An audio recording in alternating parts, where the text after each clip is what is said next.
Halo semuanya, selamat datang di Copot Cowok Podcast. Nah, di sini sudah ada dua teman saya. Yang sebelah kiri dia siapa? Saya Dikri Ezi Kurniawan. Sebelahnya lagi Dan saya Murtado. gimana kalian? Baik, Ada saya baik, alhamdulillah lah, sehat lah, normal saja. Kayaknya kayak seger-seger ya. Aduh, seger banget. seger banget. Soalnya tadi udah ya gitu. Di Indonesia nih banyak teknologi yang sudah menaik, banyak yang sudah melekat dari zaman ke zaman. Nah, kalian ini kan paham gitu ya tentang teknologi-teknologi ini. Paham. Nih, boleh nggak sih sedikit menceritakan apa itu teknologi ke orang-orang awam atau orang yang baru mengenal teknologi? Jadi kalau menurut saya definisi dari teknologi adalah sarana prasarana yang diciptakan untuk membantu keberlangsungan kehidupan manusia.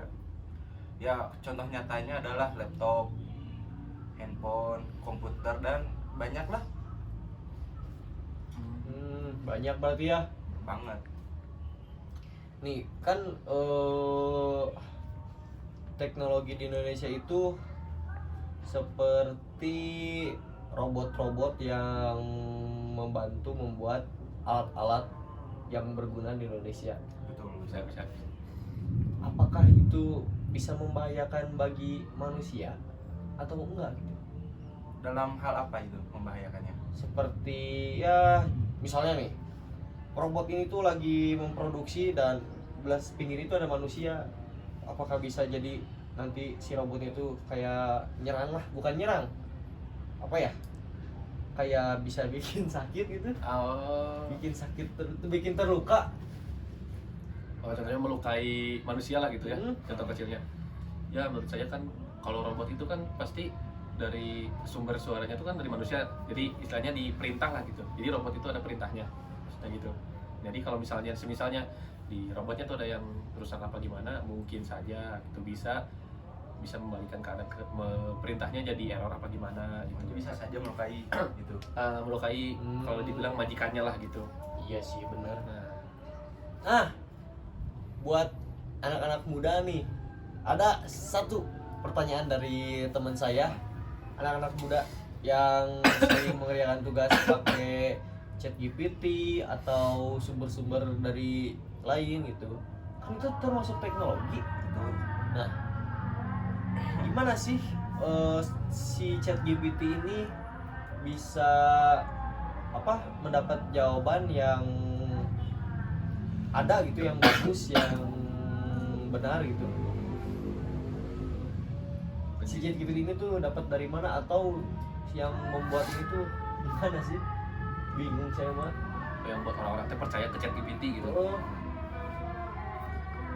Ya mungkin menurut saya nih kayak orang-orang bingung akan jawaban nih, stuck di otaknya tuh buntu. Daripada saya nyontek mending saya buka ChatGPT aja. Soalnya percaya ya, orang-orang sekarang itu kan udah percaya akan teknologi gitu, udah dibutakan oleh teknologi. Tapi ya kalau menurut saya kalau pakai ChatGPT itu bisa valid bisa enggak. Karena soalnya kalau pakai ChatGPT itu sumber referensinya itu nggak dicantumin. iya sih, benar. Jadi dia langsung ada ngasih jawaban gitu kan. Tanpa ngelihat sumbernya dari mana, jadi kita nggak tahu valid apa enggaknya.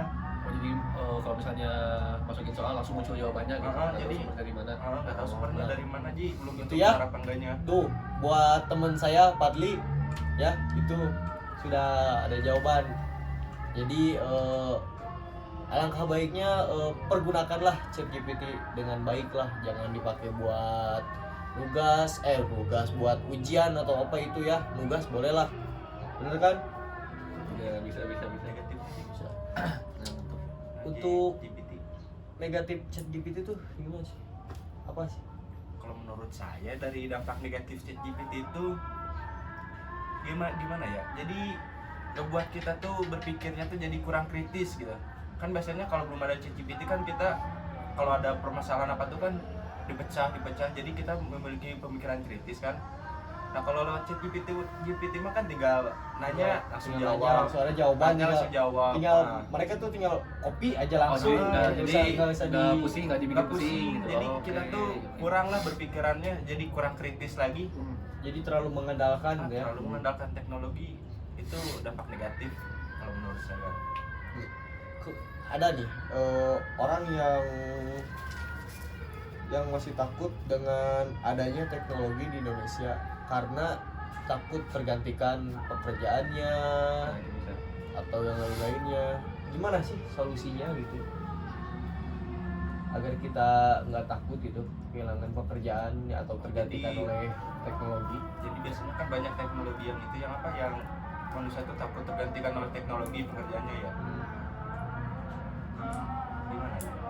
Ya misalnya sekarang nih contoh koki lah, sekarang kan bisa diganti sama robot. Contoh misalnya apa ya, pembantu itu waiters gitu, contohnya kan di antar-antar makanan kan bisa diganti sama robot gitu kan. Nah kan robot nggak selamanya hidup, maksudnya gitu nggak selamanya robot bakal Pasti ada rusaknya. pasti ada rusaknya, pasti ada yang dibetulin juga. Jadi bukan kalau bisa sih lebih dimaksimalin mungkin, orang-orang lebih mempercayai sesama manusia daripada memajukan teknologi gitu. Jadi lebih mengedepankan teknologi, soalnya kan ya kita nggak tahu kedepannya kayak gimana kan teknologi itu. Emang bener sih, kayak teman saya itu di rumahnya dia pakai teknologi yang macam-macam gitu, kayak di rumahnya udah smart home gitu, kayak pintunya udah canggih banget itu. Kayak Face ID gitu. Sekarang aja ada yang nyapu-nyapu pakai robot yang bulat itu apa sih? Yang buat nyapu-nyapu itu. Iya. Oh. Bersih itu, Bu. Iya, robot itu Apa namanya? Udah canggih sekarang. canggih sebenarnya sekarang. Cuman ya kadang ada beberapa teknologi yang masih disalahpergunakan gitu loh. Zaman sekarang tuh beda banget gak sih? Kayak zaman dulu, kayak anak-anak kecil yang zaman sekarang tuh kebanyakan main handphone. Bukannya kayak dulu kan Zaman main kita ya. keluar gitu.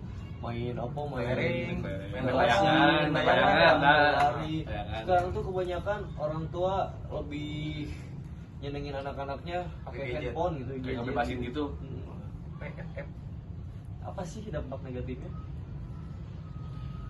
Kalau menurut saya ya dampak negatifnya cukup jangan negatif lah, dari positif dulu ya. Kalau dampak positif sih kan dengannya anak kecil mainin gadget kan pasti nambah wawasan lah, cepat nambah wawasannya, jadi nggak cuma di sekolahan doang nambah wawasannya. Tapi ada loh, maaf nih dipotong. Tapi ada kan anak yang umur 2 tahun, setahun itu main gadget. Emang itu bisa nambah wawasan buat mereka? Bisa banget, bisa banget. Kayak gimana? Kan dalam kalau anak, jadi anak tuh jadi lebih tahu gitu kan. Biasanya banyak yang video-video buat anak kecil yang buat apa, ngasih tahu ini warna apa kan, itu sangat ini buat anak kecil, sangat berguna. Kalau itu tergantung orang tua ngasih videonya gimana, ngasih buat isi gadgetnya gimana dong kalau Kan gitu. itu ada YouTube Kids, tenang gitu. Emang anak kecil bawa HP langsung bisa buka YouTube Kids? Oh. Gimana kalau HP orang tuanya ya ada macem-macem?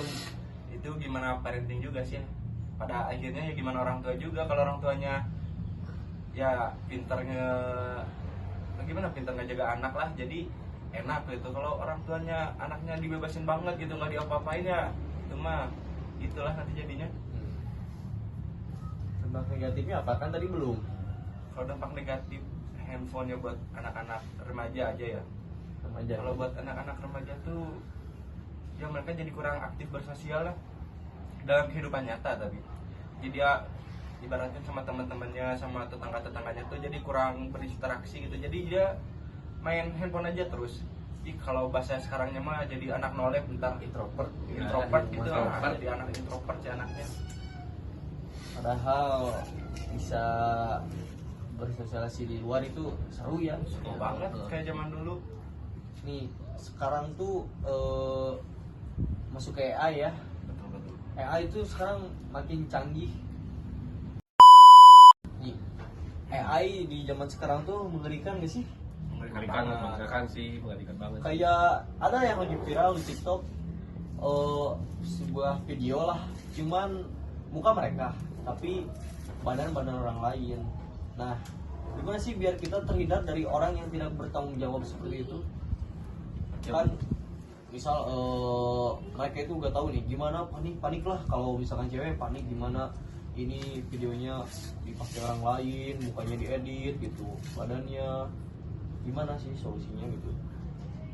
Kalau solusi pertama ya mending lapor dulu aja nggak sih, misalnya lapor ke pihak yang berwajib nggak sih, atau nunggu dulu 1 x 24 jam kan rata-rata kayak gitu kan biasanya kalau sekarang itu, atau enggak ya kita jangan sering-sering ngepost lah gitu, maksudnya kayak ya udah harus buka kayak yaudah itu mah kita bikin TikTok ya udah buat pribadi aja gitu, buat saya sendiri, buat saya liatin lagi gitu. Ya, soalnya kan sekarang ya orang-orang sudah berani main kayak gitulah, udah berani melakukan hal-hal yang ekstrim lah contohnya gitu, Di luar hak kewajiban. Itu bisa dilaporin gitu. bisa dilakukan itu. Jadi kasusnya pencemaran nama baik nanti bisa dipenjarakan lah. Kan AI juga termasuk ini ya, teknologi yang bisa dibilang membahayakan bagi manusia, bisa membantu bagi manusia. Bisa. Tergantung mereka yang menggunakan AI-nya. Jadi balik lagi ke masing-masing gitu, Itu masing-masing. gimana pemakaiannya juga sih. Jadi mungkin cukup dari kita Ya, segini saja. Jangan lupa like, comment, and Subscribe. Copat Cowo Podcast.